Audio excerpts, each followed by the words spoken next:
নমস্কাৰ, আজি হৈছে 21 আগষ্ট বৃহস্পতিবাৰ। এই মুহূৰ্তত সমগ্ৰ ৰাজ্যবাসীৰ বাবে আহি পৰিছে আজি সন্ধিয়াৰ বহুকেইটা ডাঙৰ খবৰ। এই মুহূৰ্তত জনাইছো আজিৰ প্ৰথমটো খবৰেই সমগ্ৰ ৰাজ্যবাসীৰ বাবে এটি ডাঙৰ খবৰ, বিগ ব্ৰেকিং নিউজ। বীৰ লাচিত সেনা চিতু বৰুৱাৰ বিৰুদ্ধে এজাহাৰ দাখিল কৰাৰ পিছত আহি পৰিছে প্ৰতিক্ৰিয়া। চিতু বৰুৱাই কৰিছে প্ৰথমটো প্ৰতিক্ৰিয়া, কৈছে যে আমি কোনো দেশী জনগোষ্ঠীয় শ্ৰমিকক অত্যাচাৰ কৰা নাই, আমি কাকো ধন বিচৰা নাই। এই মুহূৰ্তৰ খবৰ জনাইছোঁ, আমি দেশীয় জনগোষ্ঠীয় শ্ৰমিকক অত্যাচাৰ কৰা নাই বুলি এক প্ৰকাৰ মন্তব্য কৰা হৈছে চিতু বৰুৱাৰ ফালৰ পৰা। আমি মিয়া শ্ৰমিকক খেদিছোঁ। এজাহাৰ দাখিল কৰাৰ পিছতেই প্ৰতিক্ৰিয়া আহি পৰিছে চিতু বৰুৱাৰ। গৰিয়ামৰীয়া দেশী জলসা ছয়তক আমি বাধা নিদিওঁ, তেওঁলোকৰ উজনি আগমনত একো বাধা নাই আৰু প্ৰয়োজনত এইসকল খিলঞ্জীয়া লোকক আমি সহায়হে কৰিম বুলি এক প্ৰকাৰ মন্তব্য আগবঢ়াইছে চিতু বৰুৱাই। আমি সম্প্ৰীতিৰ একেডাল জৰিৰে বান্ধ খাই আছোঁ, কিন্তু মিয়া শ্ৰমিকক আমি আনিবলৈ নিদিওঁ। এই বাধা আজিও আছে আৰু ভৱিষ্যতলৈও থাকিব বুলি এক প্ৰকাৰ মন্তব্য আগবঢ়াইছে চিতু বৰুৱাই। আমি কোনো মালিকৰ পৰা ধন দাবী কৰা নাই, প্ৰয়োজনত এইসকল খিলঞ্জীয়া লোকক আমি সহায় কৰিম আৰু আমি সম্প্ৰীতিৰ একেডাল জৰিৰে বান্ধ খাই আছোঁ বুলি এক প্ৰকাৰ মন্তব্য আগবঢ়াইছে। জনাইছোঁ খবৰ, কৈছে যে মিছা মাতিছে মিয়া শ্ৰমিকে আৰু জয়সাগৰত কোনো শ্ৰমিকক নিৰ্যাতন চলোৱা হোৱা নাই, কাকো আমি ধন দাবীও কৰা নাই আৰু সাংবাদিকৰ কেমেৰাত সকলো স্পষ্টকৈ ওলাই আছে। আমাৰ বিৰুদ্ধে অভিযোগ তোলাৰ আঁৰৰ ৰহস্য আছে বুলি এক প্ৰকাৰ মন্তব্য কৰিছে বীৰ লাচিত সেনা চিতু বৰুৱাই। আৰু আমাৰ আন্দোলনক বিপথে পৰিচালিত কৰিব খুজিছে একাংশই, আমাক লৈ এয়া এক গভীৰ পৰিকল্পিত ষড়যন্ত্ৰ আৰু যিমানেই ষড়যন্ত্ৰ ৰচনা নকৰক লাভ নাই। উজনিৰ পৰা সন্দেহজনক নাগৰিক যাবই লাগিব। শিৱসাগৰৰ পৰা পুনৰ হুংকাৰ এইবাৰ বীৰ লাচিত সেনা চিতু বৰুৱাৰ। এই মুহূৰ্তৰ খবৰ জনাইছোঁ, আমাৰ আন্দোলনক বিপথে পৰিচালিত কৰিব খুজিছে একাংশই। আহিছোঁ পৰৱৰ্তী খবৰৰ মাজলৈ। ৰাজ্যবাসীৰ বাবে আৰু এটি ডাঙৰ খবৰ, এইবাৰ বেদখলকাৰীৰ শেষ সময়সীমা 23 আগষ্টত মধ্য অসমত হ'ব সৰ্ববৃহৎ উচ্ছেদ অভিযান। প্ৰশাসনৰ জাননীৰ পিছতেই উচ্ছেদিতৰ মাজত লাগিছে এতিয়া হাহাকাৰ। এই মুহূৰ্তৰ খবৰসমূহ দৰ্শকৰ বাবে। 23 আগষ্টত মধ্য অসমত চলিব সৰ্ববৃহৎ উচ্ছেদ অভিযান। প্ৰশাসনৰ জাননীৰ পিছতেই উচ্ছেদিতৰ মাজত লাগিছে এতিয়া হাহাকাৰ। জুৰিয়াত চলিব বৃহৎ উচ্ছেদ অভিযান, সাজু হৈছে নগাঁও প্ৰশাসন। 23 আগষ্টত জুৰিয়াৰ বালিকটীয়া আৰু জেঙনিত চলিব বুলডোজাৰ আৰু বটৰবা মৌজাৰ বালিসত্ৰ কিছামতৰ 23 নং চৰকাৰী দাগৰ বেঙনি তিনিআলি আৰু আলিটেঙনি মৌজাৰ বালিকটীয়া আৰু বেঙনি কিছামতৰ বেদখলকাৰীক পূৰ্বেও দিয়া হৈছিল জাননী, কিন্তু প্ৰশাসনৰ নিৰ্দেশ অমান্য কৰি বৰ্তমানেও কৰি আছে বেদখল আৰু অৱশেষত প্ৰশাসনে জাৰি কৰিছে এইবাৰ কঠোৰ জাননী। অহা 23 আগষ্টৰ পুৱা 8 বজাত চলিব প্ৰশাসনৰ বুলডোজাৰ আৰু ভাঙি পেলোৱা হ'ব বেদখলকাৰীৰ ঘৰ। সমগ্ৰ ৰাজ্যবাসীৰ বাবে এটি ডাঙৰ খবৰ, বিগ ব্ৰেকিং নিউজ। এইবাৰ হোজাইত উচ্ছেদৰ বিৰুদ্ধে মাত মতা অধিবক্তা আব্দুল আহাদ চৌধুৰীক আটক কৰা হৈছে।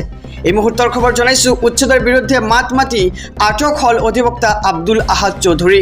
হোজাই আৰক্ষীয়ে আটক কৰিছে অধিবক্তা আব্দুল আহাদ চৌধুৰীক আৰু হোজাই আদৰ্শ বজাৰত উচ্ছেদৰ সময়ত উচ্ছেদিতৰ হৈ থিয় দিছিল অধিবক্তাগৰাকীয়ে। জিলা প্ৰশাসনে উচ্ছেদ চলোৱাৰ সময়ত উচ্ছেদত বাধা দিছিল অধিবক্তাগৰাকীয়ে আৰু পৰৱৰ্তী সময়ত আৰক্ষীক আক্ৰমণ কৰিছিল উচ্ছেদিত লোকসকল আৰু আক্ৰমণত আহত হৈছিল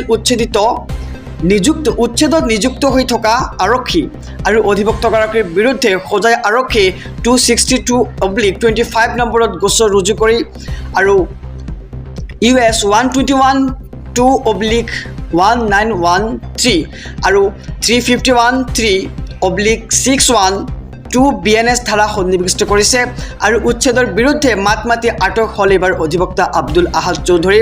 হোজাই আৰক্ষীয়ে আটক কৰিছে অধিবক্তা আব্দুল আহাদ চৌধুৰীক আৰু হোজাই আদৰ্শ বজাৰত উচ্ছেদৰ সময়ত উচ্ছেদিতৰ হৈ থিয় দিছিল অধিবক্তাগৰাকী আৰু ইয়াৰ পিছতেই আটক কৰা হৈছে আব্দুল আহাদ চৌধুৰীক। জনাইছোঁ খবৰ সমগ্ৰ ৰাজ্যবাসীৰ বাবে।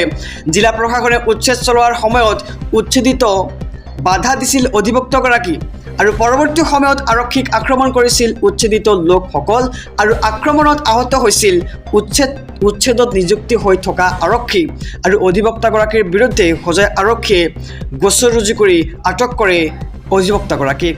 আহিছোঁ পৰৱৰ্তী খবৰৰ মাজলৈ। ৰাজ্যবাসীৰ বাবে আৰু এটি ডাঙৰ খবৰ, অসম নাগালেণ্ড সীমান্তত নগাৰ তাণ্ডৱ।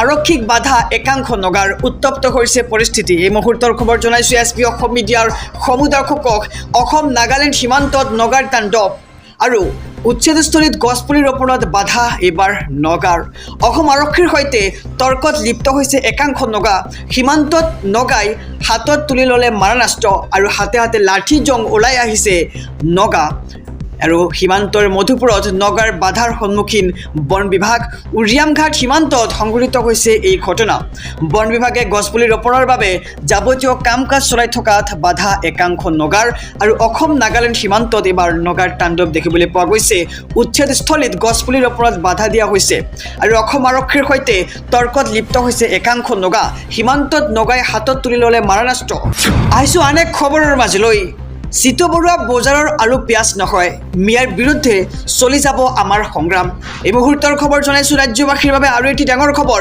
চিতু বৰুৱাৰ বিৰুদ্ধে এজাহাৰ দাখিল কৰাৰ পিছতেই চিতু বৰুৱাই কৰিছে প্ৰথমটো প্ৰতিক্ৰিয়া এই মুহূৰ্তৰ খবৰ জনাইছোঁ জাতীয় সংগ্ৰামী সেনাৰ বিৰুদ্ধে যি অভিযোগ আহিছে সেয়া গৰিহণাৰ যোগ্য চিতু বৰুৱা বজাৰৰ আলু পিঁয়াজ নহয় আমাক বদনাম কৰি আমাৰ সংগ্ৰাম বিফল কৰিব নোৱাৰে বুলি এক প্ৰকাৰ মন্তব্য আগবঢ়াইছে মিয়াৰ বিৰুদ্ধে আমাৰ সংগ্ৰাম চলিছে আৰু চলিয়াই যাব গৰিয়ামৰীয়া জয়ত দেখি জলহাত তেওঁলোক চৰকাৰৰ দ্বাৰা স্বীকৃতিপ্ৰাপ্ত হিন্দু মুছলমান আমি মিলাপ্ৰীতিৰে আছোঁ আৰু কোনো অপশক্তিয়ে আমাৰ সম্প্ৰীতি ধ্বংস কৰিব নোৱাৰে বুলি এক প্ৰকাৰ মন্তব্য কৰিছে চিতু বৰুৱাই আৰু 19 তাৰিখে মানকাছাৰৰ পৰা অহা 47জন শ্ৰমিকক অনা ব্যক্তিয়ে ব্যক্তিজন জনগোষ্ঠীয় আৰু 47জন শ্ৰমিকৰ ভিতৰত 9জনেই দেশী জনগোষ্ঠীয় আৰু এজন খিলঞ্জীয়া ব্যক্তি হয় সন্দেহজনক নাগৰিকক অসমলৈ অনাত আমাৰ আপত্তি আছে বুলি মন্তব্য কৰিছে আৰু দেশী জনগোষ্ঠীয় লোকক আনক কিন্তু লগতে সন্দেহজনক লোকক আনিব নোৱাৰিব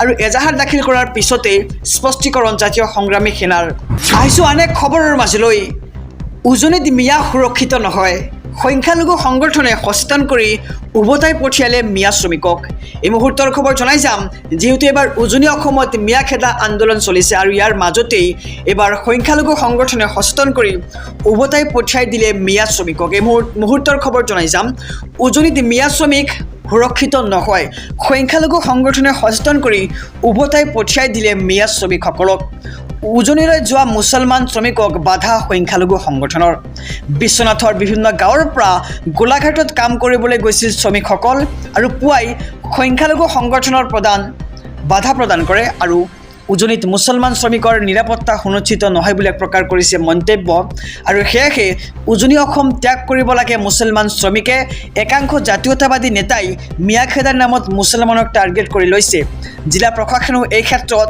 কোনো ব্যৱস্থা গ্ৰহণ কৰা নাই জিলা প্ৰশাসনে নিৰাপত্তাৰ দায়িত্ব নল'লে মুছলমান শ্ৰমিকক যাবলৈ নিদিয়াৰ হুংকাৰ সংখ্যালঘু নেতাৰ আৰু অসম সংখ্যালঘু সংগ্ৰাম পৰিষদ আৰু নেমছুৱে শ্ৰমিকক বাধা দি উভতাই পঠিয়ায় আৰু উজনিত মিয়া সুৰক্ষিত নহয় সংখ্যালঘু সংগঠনে সচেতন কৰি উভতাই পঠিয়ালে মিয়া শ্ৰমিকক আহিছোঁ পৰৱৰ্তী খবৰৰ মাজলৈ এইবাৰ উচ্ছেদ অভিযানক লৈ মন্ত্ৰী পীযুষ হাজৰিকাৰ এক ডাঙৰ মন্তব্য পীযুষ হাজৰিকাই মন্তব্য কৰিছে যে ভূমি বেদখলকাৰীক কোনো ধৰণে প্ৰশ্ৰয় নিদিয়ে এইখন চৰকাৰে একদম স্পষ্ট কথা এই মুহূৰ্তৰ খবৰ জনাইছোঁ ভূমি বেদখলকাৰীক কোনো ধৰণে প্ৰশ্ৰয় নিদিয়ে এইখন চৰকাৰে একদম স্পষ্ট কথা আৰু ৰহাৰ সন্দেহযুক্ত নাগৰিকক লৈ মন্ত্ৰী পীযুষ হাজৰিকাৰ ফেচবুক যোগে এক ডাঙৰ মন্তব্য গুৱাহাটী উচ্চ ন্যায়ালয়েও বনাঞ্চল আৰু চৰকাৰে ভূমি বেদখল কৰাটো আইন বিৰুদ্ধ বুলি ৰায়দান দিছিল আৰু এইখন চৰকাৰে মহামান্য আদালতৰ ৰায়দানক সন্মান জনাই কাম কৰি যাব বেদখলকাৰীক কেতিয়াও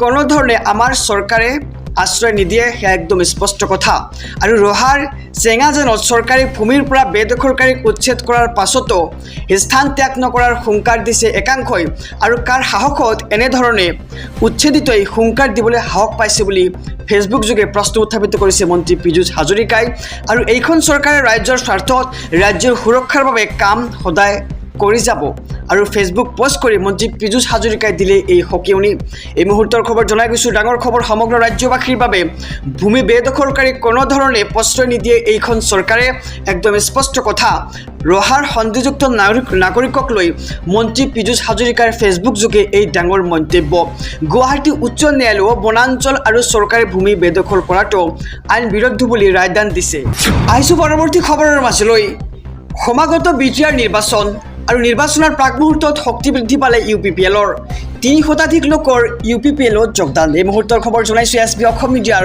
সমূহ দৰ্শকক। পুনৰ শক্তি বৃদ্ধি পালে এইবাৰ UPPLৰ BTC নিৰ্বাচনৰ পূৰ্বে শক্তিশালী ৰূপত এইবাৰ UPPL শ সংখ্যালঘু লোকৰ UPPLত যোগদান দেখিবলৈ পোৱা গৈছে। আৰু দৰং বজাৰত ৩০ শতাধিক সংখ্যালঘু লোকৰ UPPLত যোগদান। নিজৰ শক্তি বৃদ্ধিৰ বাবে কঁকালত টঙালি বান্ধিছে UPPLে। সংখ্যালঘু এলেকাত অধিক শক্তি বৃদ্ধি হৈছে এইবাৰ UPPLৰ। ওদালগুৰি জিলাৰ ৰৌতাৰ বৰধৰাত UPPLৰ বৃহৎ যোগদান সভা। যোগদান কাৰ্যসূচীত উপস্থিত UPPLৰ নেতা ৰাজু ঢাকালসহ ছবিন বসুমতাৰী। আৰু UPPLৰ 2 যুৱ নেতাৰ উপস্থিতিত বৃহৎ যোগদান কাৰ্যসূচী অনুষ্ঠিত হয়। আৰু পুনৰ শক্তি বৃদ্ধি পালে এইবাৰ UPPLৰ। আহিছোঁ পৰৱৰ্তী খবৰৰ মাজলৈ। ৰাজ্যবাসীৰ বাবে আৰু এটি ডাঙৰ খবৰ। টকাৰ বাবে মিয়া শ্ৰমিকক আবদ্ধ কৰি ৰাখিছিল বীৰ লাচিত সেনা চিতু বৰুৱাই। আৰু এইবাৰ বীৰ লাচিত সেনা চিতু বৰুৱাৰ বিৰুদ্ধে ভয়ংকৰ অভিযোগ। টকাৰ বাবে মিয়া শ্ৰমিকক আবদ্ধ কৰি ৰাখিছিল বীৰ লাচিত সেনাই। বীৰ লাচিত সেনা চিতু বৰুৱাৰ বিৰুদ্ধে ভয়ংকৰ অভিযোগ উত্থাপিত হৈছে। মঙলবাৰে শিৱসাগৰত বীৰ লাচিত সেনা চিতু বৰুৱাই উভতাই পঠিয়াইছিল মিয়া শ্ৰমিকক। আৰু দক্ষিণ শালমাৰাৰ ৪৭জনকৈ শ্ৰমিকক উভতাই পঠিয়াইছিল বীৰ লাচিত সেনাই। আৰু ইয়াৰ পিছতেই আৰক্ষীয়ে আটক কৰিছিল ৫জনকৈ সদস্যক। আৰু ৪৭জনকৈ শ্ৰমিকৰ নেতৃত্বত থকা বাহাৰুল ইছলামক বাছৰ পৰা নমাই ধন দাবী কৰাৰ অভিযোগ উত্থাপিত হৈছে। আৰু শিৱসাগৰৰ পৰা উভতি আহি হাত ছিঙি মাৰি 2 সংগঠনৰ বিৰুদ্ধে উত্থাপন কৰিলে গুৰুতৰ অভিযোগ। আহিছোঁ আন এক খবৰৰ মাজলৈ। ৰাজ্যবাসীৰ বাবে আৰু এটি ডাঙৰ খবৰ। এইবাৰ DC SP সকিউনি মুছলিম ছাত্ৰ সন্থাৰ। উজনিৰ DC SPৰ বিৰুদ্ধে সৰব হৈছে মুছলিম ছাত্ৰ সন্থা। উজনিৰ DC SPৰ বিৰুদ্ধে আইনী ব্যৱস্থা লোৱাৰ হুংকাৰ সংগঠনটোৰ। উজনিৰ DC SPয়ে চিতু বৰুৱাৰ বিৰুদ্ধে কোনো ধৰণৰ ব্যৱস্থা গ্ৰহণ নকৰাৰ অভিযোগ আনিছে এইবাৰ মুছলিম ছাত্ৰ সন্থাই। চিতু বৰুৱাই মিয়াখেদা অভিযানৰ নামত অত্যাচাৰ চলোৱাৰ অভিযোগ মুছলিম ছাত্ৰ সন্থাৰ। আৰু মুছলমানক টাৰ্গেট কৰি চৰকাৰী ভূমিত উচ্ছেদ চলোৱা হৈছে। কাম কৰিবলৈ যোৱা লোকক মিয়া বুলি অত্যাচাৰ চলোৱা হৈছে। এনেদৰে এতিয়া মন্তব্য কৰিছে মুছলিম ছাত্ৰ সন্থাৰ ফালৰ পৰা। আৰু RSSক সন্তুষ্ট কৰিবলৈ মুখ্যমন্ত্ৰীয়ে উচ্ছেদ অভিযান চলাইছে বুলি এক প্ৰকাৰ মন্তব্য কৰা হৈছে। মছজিদত উচ্ছেদ চলে কিন্তু শ্মশানত নচলে। আমি দিছপুৰৰ পৰা দিল্লীলৈকে আন্দোলন চলাই যাম। আৰু দেশত মুছলমানৰ যথেষ্ট অৱদান আছে। উজনিৰ DC SPয়ে কোনো ধৰণৰ ব্যৱস্থা গ্ৰহণ নকৰে কিয়? আৰু উজনিৰ DC SPৰ বিৰুদ্ধে এইবাৰ আইনী যুঁজ চলোৱাৰ হুংকাৰ প্ৰদান কৰিছে মুছলিম ছাত্ৰ সন্থাৰ ফালৰ পৰা। আৰু এনেদৰে সৰব হৈ পৰে মুছলিম ছাত্ৰ সন্থা। উজনিৰ DC SPৰ বিৰুদ্ধে সৰব হৈছে মুছলিম ছাত্ৰ সন্থা।